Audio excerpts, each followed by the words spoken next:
I know everything on the internet is fake because my desk is not actually that clean. I just moved everything onto the floor. Hi, hello, how are you? Welcome to a new perspective of my room. And welcome to another episode of me talking about books and giving my opinion even though nobody asked for it. How are you doing? That's good. Or that's terrible and I'm sorry. It's so weird having a conversation with someone that never responds to you. I hope you're doing well, and if you're not, that's okay, we've been there, and I hope this video can make you feel better some way, somehow. Books always have a way of making me feel better, so. I have a really bad attention span, so I really struggle reading long books. I always find that they take me a long time to read, and I find I lose interest quickly if the story doesn't really grip me. I become disengaged with the story. So because of that, I typically like to read shorter books. In my opinion, the ideal length of a book is between 250 and 300-ish pages. I think that's the perfect length for a story. It doesn't take me too long to read, but it gives me enough time to be immersed into the plot and to get to know the characters. And it's also easier for me to read in bed because the books aren't heavy, so they're easy on my wrist. So for today's video, I thought that I would talk about my top 20 books under 400 pages. I have a very precarious stack in front of me right now. Like, this is the Leaning Tower of Pisa right here. First up is The Haunting of Hill House by Shirley Jackson. Please don't judge this cover. I know it's hideous. I hate movie/TV tie-in cover thingies. But I found this in a little library, so it was free. So who's laughing now? This story follows a professor who wants to study the haunting of Hill House, pretty much. He wants to study all of the paranormal, supernatural going-ons of Hill House. So he rounds up a group of young people and gets them to come live in Hill House with him, where he observes them and also gets them to keep track of their accounts of Hill House and their experiences there and what's going on. He doesn't really tell them much about the history or the mythology behind the house because he doesn't want them to have any preconceived ideas about what's happening. And I quite enjoyed this. I quite like this. It's a very popular piece of Gothic fiction. Jackson is one of the most popular Gothic fiction authors, and I don't typically like horror or spooky novels, but I didn't find this too scary. I think the scariest part of it is the anticipation of what's going to happen. But I think it's really well done, and I liked how the writing style really immerses you into the main character's descent into madness, and you as the reader become suspicious of certain characters and become confused, and you yourself experience the madness of Hill House, and it's really interesting and well done. Next up, we have Waiting for Godot, which is a tragic comedy in 2 acts by Samuel Beckett. Typically, I find plays are shorter. This is super short. I read it for an English class back in senior year when I was in high school, and I really liked it. I read it instead of Death of a Salesman, which I had already read in 11th grade, and I hated it. But I really liked Waiting for Godot. It follows two men that the reader is meant to assume are homeless, and they're waiting for someone or something named Godot. And they're not sure what Godot is, and you are not sure what Godot is, but you can infer what they're waiting for or what they desire to appear in front of them as they wait for Godot. And they spin a drama created from their own consciousness, and it's a very classic representation of the existentialism in a post-World War II Europe. And I think it's really well done. It has themes of absurdism and of philosophy and surrealism. I'm really looking forward to rereading it, actually, because it's been over 6 years, I think, since I read it first, and it's one of my favorites. Next up is, wait for it, Normal People by Sally Rooney. I love her writing. Normal People is a story about Connell and Marianne, who are two high school students that find an unlikely friendship. Marianne comes from a very rich household, but she's not very well liked at school, whereas Connell grows up in a poor household with a single mom, who's actually the cleaning lady at Marianne's house, and he's quite popular and well liked at school. And they have this relationship with each other that builds from their last year in high school all the way through university and adulthood. And it follows the changes and fluctuations of their lives, but shows the consistency of their relationship. And it's really well done. Rooney is so good at providing perspectives of relationships. And as I said in a previous video, she has a very intimate way of writing her stories and writing her characters, and it feels like you're reading about people you know. These characters feel real and close to you. And I really liked the dual narration style that she used, because it always seems like you're getting both perspectives at all times. It's just very fluid, the way that Connell and Marianne's narratives melt into each other. I love this book. I devoured it in less than 2 days. It's very emotional, it's painful, and it's phenomenal. I love this book. Next up we have I'm Thinking of Ending Things by Iain Reid. What a wild ride!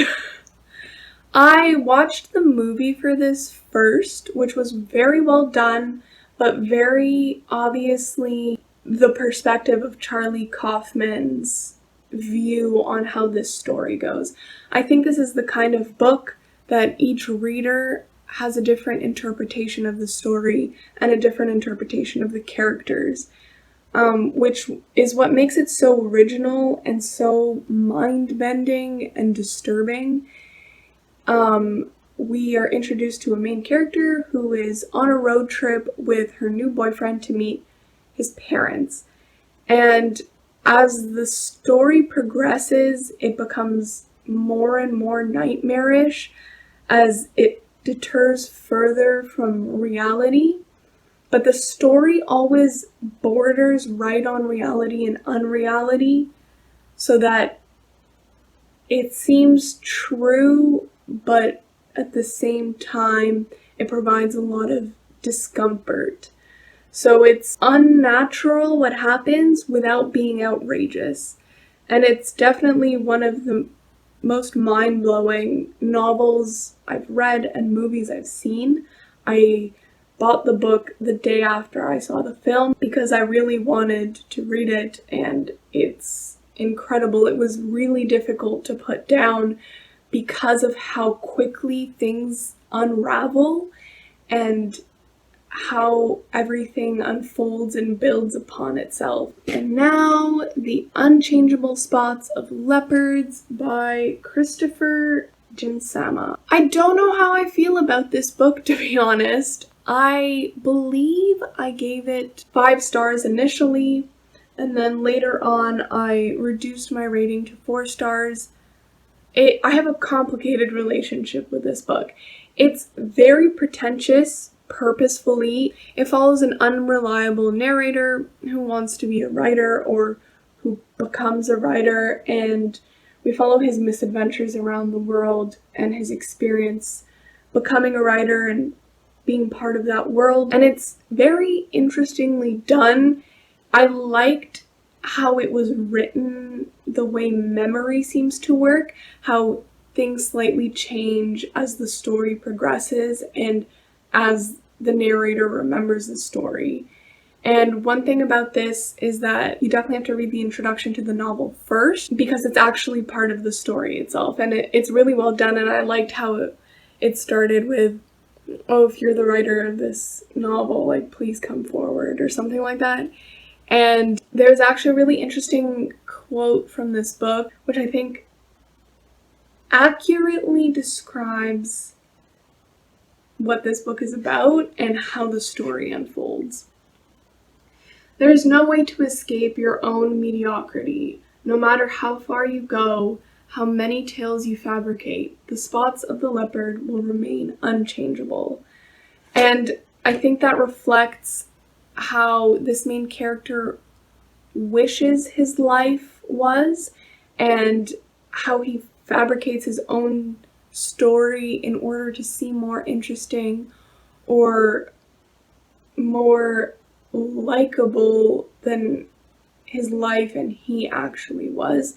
But at the end of the day, what happens to him is what happened to him, and it doesn't matter what he makes up. That will never be the reality of his life.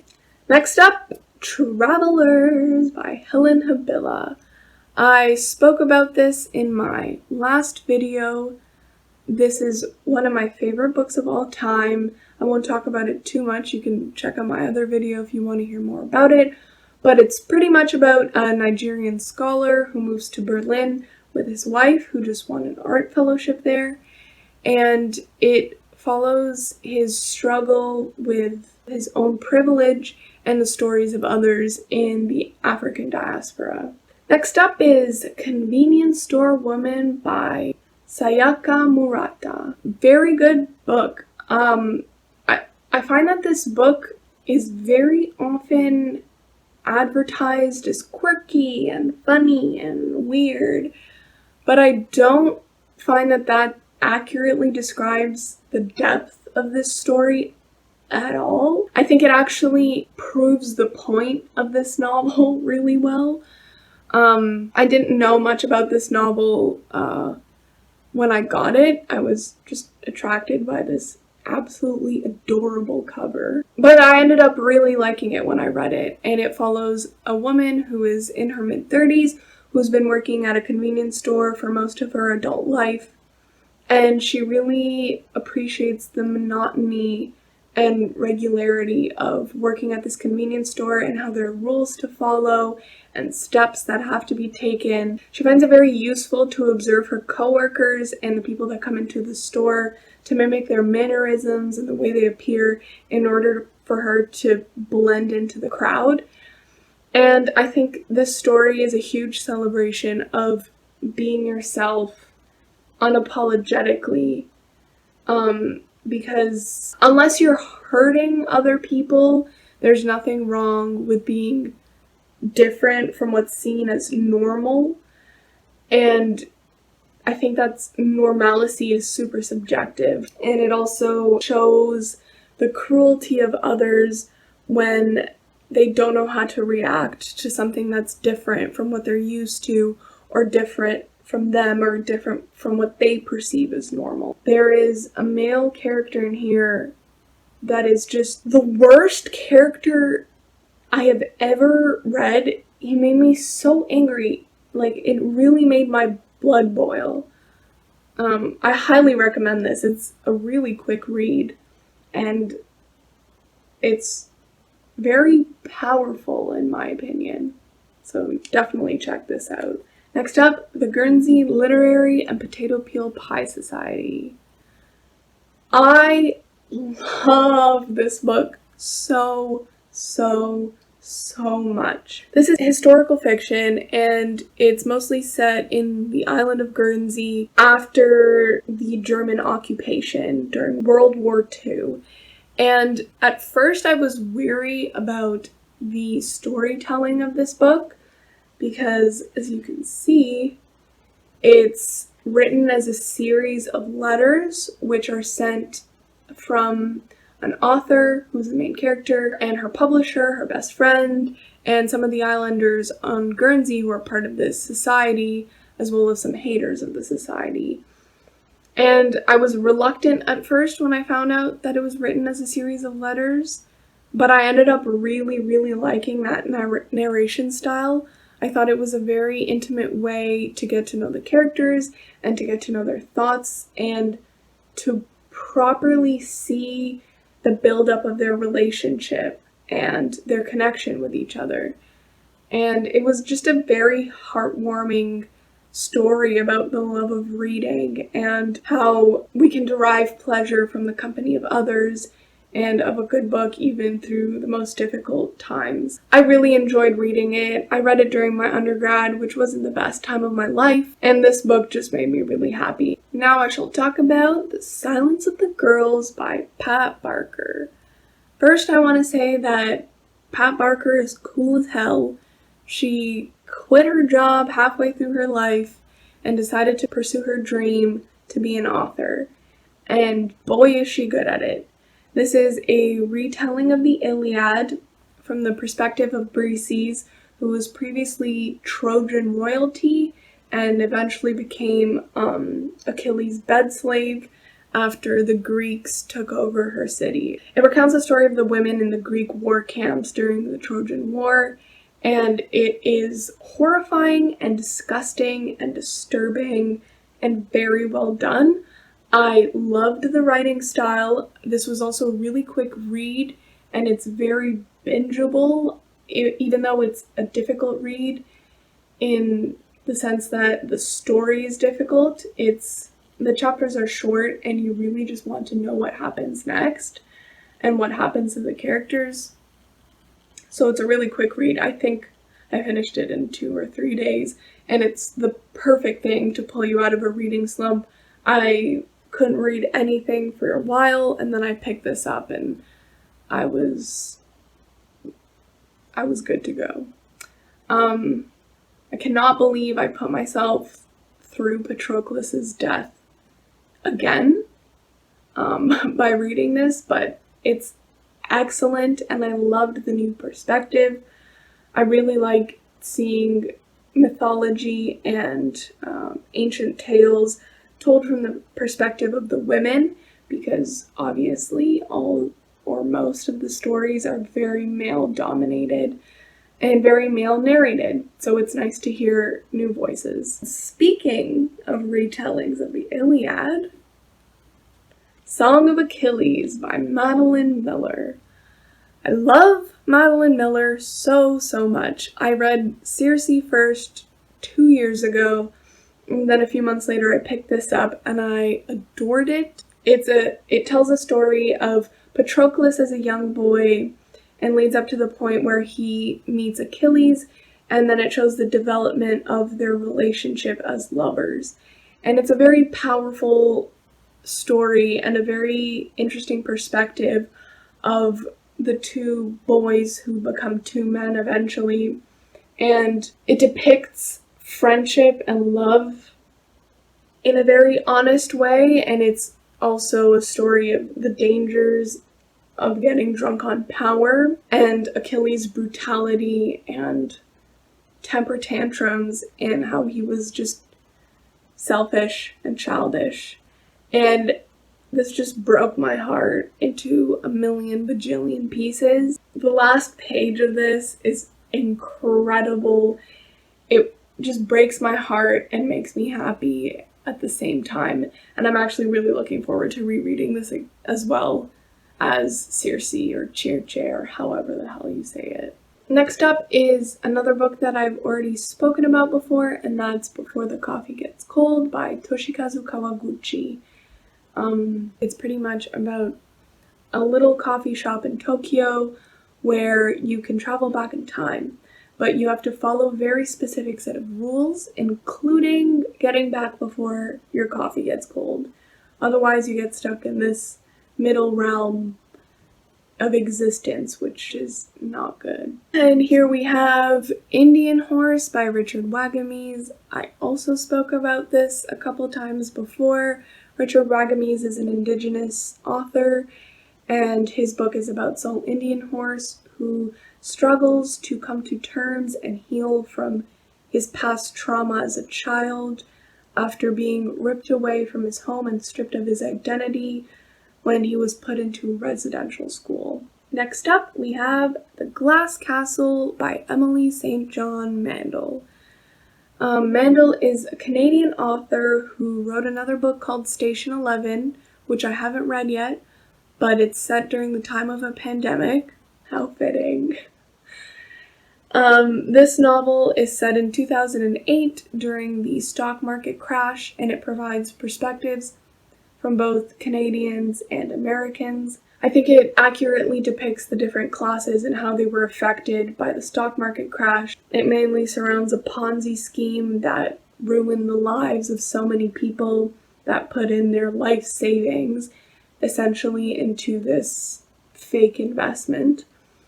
And I think, honestly, any story that can make a financial crisis seem so fascinating to someone like me who does not understand or find finance and economy interesting, is an excellent author in my books. And this is one of my favorite books by far. I love the writing style and the storytelling, and the blurred lines between reality and unreality in this as well is really, really interesting and well done. And I love to see Toronto in books and stories because I'm like, oh, that's my city. Next up, we have a memoir, which is Girl in a Band by Kim Gordon. This is one of those books that I just found at a used bookstore. I've never heard of the book or of Kim Gordon and her band Sonic Youth, but I read the back and it seemed interesting, so I got it and I loved it. This is one of the best memoirs I've read, and it follows Kim Gordon and her development as an artist and how she became the founder of Sonic Youth, which was a really popular band in the 80s and the 90s. She was such an icon in music and in the fashion industry, and she was like an original cool girl of her time. Next up, we have The Bell Jar by Sylvia Plath. Not sure if you heard of her. She's a super underground author. Not very many people know about her. Haha, just kidding, obviously. This cover is hideous. I don't think it depicts the book well at all. I don't know what's going on here or why Faber and Faber thought this was a good idea. But this is another book that I found in one of those free little libraries in my neighborhood. So I just have to allow it. Raise your hand if you love the sad girl in her 20s is anxious about the future genre. This was a difficult read. I related a lot to the pain of Esther, and it pretty much follows her breakdown after, well, she's in school. I think she's 19 or 20, and it follows the progression of her breakdown, which ultimately leads to all kinds of stuff. To be honest, I didn't understand the last 50 pages of this book. It just took a completely different turn than the majority of the novel. I thought it was going in a very different direction. Nonetheless, I really liked this. Though it was short, it took me a while to read because, again, I found it difficult to read and quite painful. But it's very well done, and Sylvia Plath is obviously an incredible writer. I know a lot of critics, specifically male critics, find her too raw and unpracticed, but I think her raw writing is very honest and it plays very well into her story, and I think the bell jar couldn't have been written any other way. Now we have this cute little copy of The Green Gage Summer by Rumer Godin.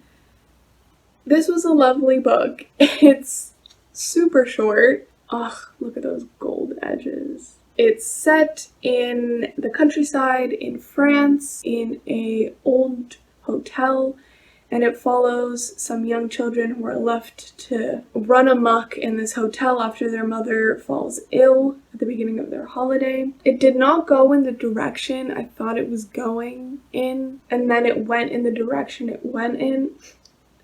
And I was like, okay, I didn't expect this book to be like this, but I liked it nonetheless.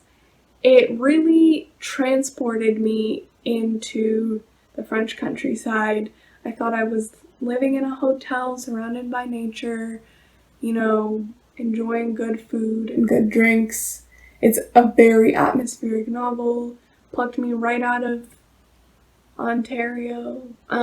So yeah, it's a very immersive story, and if you want to take a trip, definitely read this because it will take you somewhere else. Next, we have one of my favorite childhood classics, and that's Anne of Green Gables by Ellen Montgomery.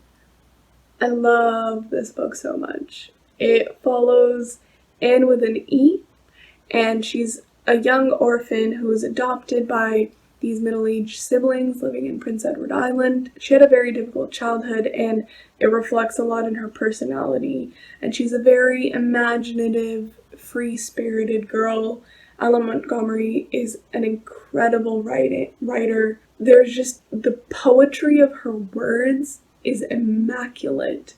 I love this book. I cannot wait to reread this book. I read the first 4 books in the series, I believe, because there's quite a few. It just follows Anne's life and Anne's family through time. It's one of my favorites, if not my absolute favorite book. Next, we have another book which I was wary about because of the narration style, but ended up loving because of the narration style, and that's Daisy Jones and the Six by Taylor Jenkins Reid. I think her most popular novel right now is The Seven Husbands of Evelyn Hugo, and she just came out with another novel called Malibu Rising. This is the only book by her that I've read so far, and I adored it. It's written as an oral history of a fictional band in the late 60s, early 70s, which is loosely based on the history of Fleetwood Mac. And I love the narration style. I liked how all the narrators were unreliable because it all relies on their memory and how they experienced the past and their perspective of the stories. I loved all the characters, and it was just very cool, and it really immerses you into the world of rock and roll, and it also shows the very unglamorous side of that world off stage. I thought it was very well done. It's a perfect summer read. It's light, and I was constantly thinking about this book. Like, if I wasn't reading this book, I was thinking about it.